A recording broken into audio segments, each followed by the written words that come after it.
What are the rates today? What's your rate? How are the rates looking? And that's one of the most common questions I get working as a mortgage broker. And it's also one of the most misleading. It makes people think that there's one number that applies to everyone, but there just isn't. There are multiple rate options, and every one of those options comes with a trade-off. Mortgage rates don't work like a credit union or a finance company where they advertise one rate and that one rate applies to everyone who qualifies. Mortgage rates have many more intricate details involved. There's no such thing as a free mortgage rate. Every rate has either a cost or a credit attached to it. If you want a lower rate, you're usually paying for it up front. If you're willing to take a slightly higher rate, you can get money back towards your closing costs and lender credits. Check out this example of a rate sheet that I have. You can see the stuff circled in red is going to be what costs money, and the stuff in green is what pays you money and lender credit. So anything below 5.75, 5.875, 6%, those start including lender credits for you. So if you qualify for a 5.75 rate, you get a little bit of a credit for $469 in this case. If you wanted to get more lender credit in your pocket, you could raise that rate up to 6%, just a quarter point, and wind up taking $5,000, $5,042 in lender credit to help with your closing cost. Now, on the other side of that, if you wanted to lower your rate, if you're not happy with that 5.75, you want to buy it down to a 5.5, then that'll cost you about $5,000 or 1.117 in discount points, 5306 in dollars. So you can see you can choose any rate that you want. So when somebody asks me, what's your rate today? That's why I have to say it depends. You should stop thinking in terms of good rate or bad rate and start thinking about how the deal is set up. A lower rate doesn't always just get handed to you. You're paying for it. That upfront cost is called discount points. You're putting more money in now to get a lower rate over time. It's like prepaid interest. That could make sense if you plan to hold the loan for a long time, but a lower rate doesn't automatically mean it's a better deal. On the flip side, a higher rate isn't always a bad move. If that higher rate comes with a lot of lender credit that covers your closing costs, that can help a lot, especially if your cash is tight, or you might not be at that property very long, or you know this is a short-term thing, or maybe you have work to do on the home when you move in, you don't want to spend all your money up front on the loan. So it's not really about chasing the lowest rate, it's about picking the option that fits tailored to your situation. Here's what almost nobody shows you when it comes to mortgage rates. For the same borrower, on the same day, you can have a lower rate that costs money, a middle option that's roughly neutral, and a higher rate that gives you money back.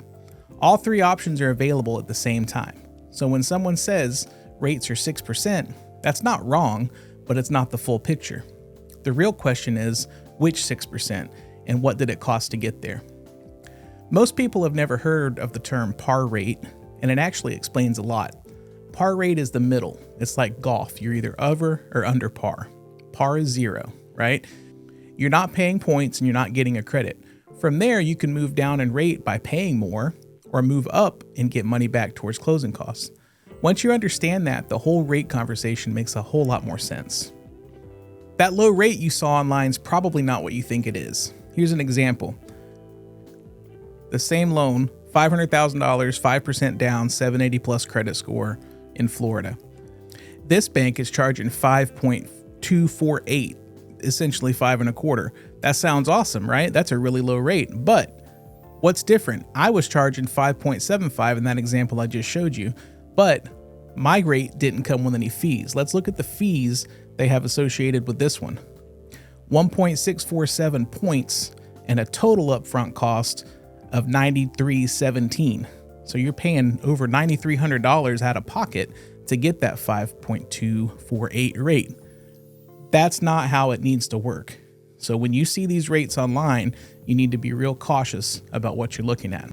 A lot of times it comes with points built in and assumes a perfect borrower, or the actual cost is buried at the bottom where nobody looks. The question isn't just what's the rate. The question is, what does it cost me to get that rate? If you don't know that, you don't really know the rate. No points does not mean that you're getting a cheap loan. For example, here, they're charging over $7,800 in points, but they also have a processing fee and an underwriting fee tacked on. A lender can skip points and still load the deal up with fees. Some people call them garbage fees, junk fees, whatever you want to call them. They're legitimate. They go somewhere, but do you need to be paying them is the question. Underwriting, admin, processing, lender fees, origination, you're still paying that, and you're paying points just in a different spot. Don't focus on one line. Look at the total lender cost and the rate, and that's what tells the real story. People will fight over 1/8 of a point in rate all the time. And when they're doing that, they're ignoring thousands in fees. A slightly better rate doesn't help if you paid more to get it than you're ever going to save by having that lower rate. You don't live in the rate, you live in the payment. That payment includes taxes, insurance, mortgage insurance, maybe HOA. So even if the rate moves a little bit, your full monthly number might not change that much. So are you really chasing the right number if you're that concerned with saving money? The lowest rate is not always the best move. If you spend a lot up front to get that rate, you need to know how long it takes you to make that money back. If you refinance or sell before the break-even point, you may not even benefit at all. Your timeline for keeping the loan is crucial here.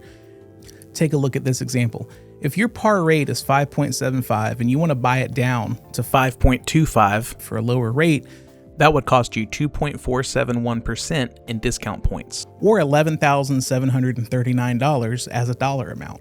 The payment difference between those two rates is $149 per month. $11,739 divided by $149 equals over 78 months. That would take you over 6.5 years to break even in monthly payments on that initial outlay of discount points at closing. Your monthly payment would go down, but your cash to close would increase. On the flip side, we use lender credits to help borrowers make deals and save money all the time. Taking a slightly higher rate to create about 2% lender credit really does go a long way in contract negotiations. That's an extra 2% your seller doesn't have to pay if you're getting seller concessions. Some would call this financing your closing costs, and that's a good way to understand how that works. And here's an example. If your par rate's 5.75 and your closing costs are, say, $10,000, we could raise your rate to 6.375 and create $10,667 in lender credits to cover all of those closing costs. Your payment would increase by $191 a month, but your cash to close number would be minimized.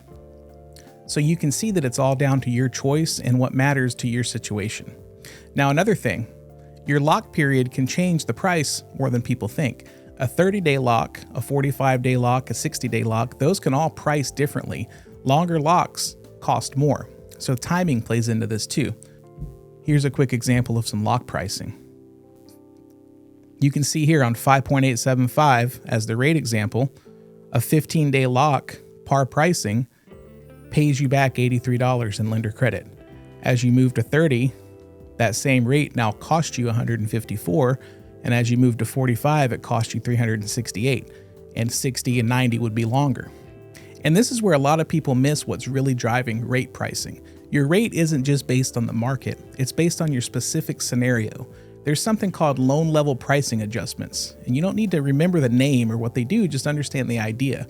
Your rate changes based on your credit score, how much you're putting down, whether it's your primary home or an investment, maybe a second home, the size of the loan, your debt to income ratio, purchase or refi, and even the property type, condo, house, townhome. All of that affects prices. Here's an example, straight from Fannie Mae, of how LLPAs work.